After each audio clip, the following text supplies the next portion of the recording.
Do you know what that is? Our ability to identify the cat, even when only partial information is available, stems from the way our perception works.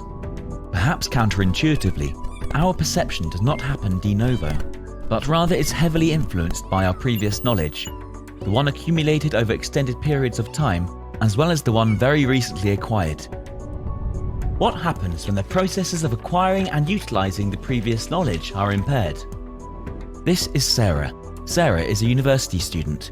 Over her educational years, she has been struggling with reading. Sarah is one of about 5% of the population characterized by persistent reading difficulties despite prolonged effort. What is it that keeps reading challenging for individuals with dyslexia? Meet Jeff. Like Sarah, Jeff is a university student. Jeff's reading is adequate. However, social situations have always been challenging for him.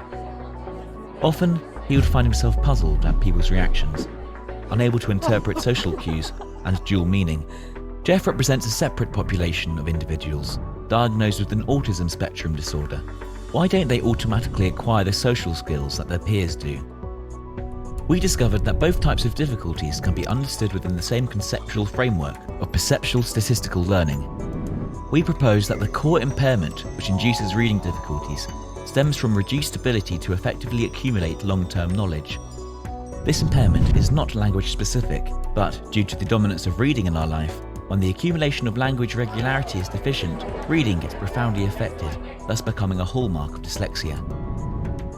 We propose that, like Sarah's deficit, Jeff's impairment too stems from atypical learning dynamics.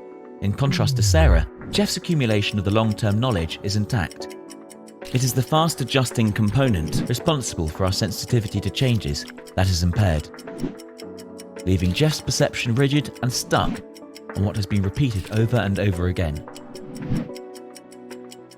Within our ERC-funded project, Neurocomp Skill, we study the potential of fitting the environment to the strengths and weaknesses of these individuals.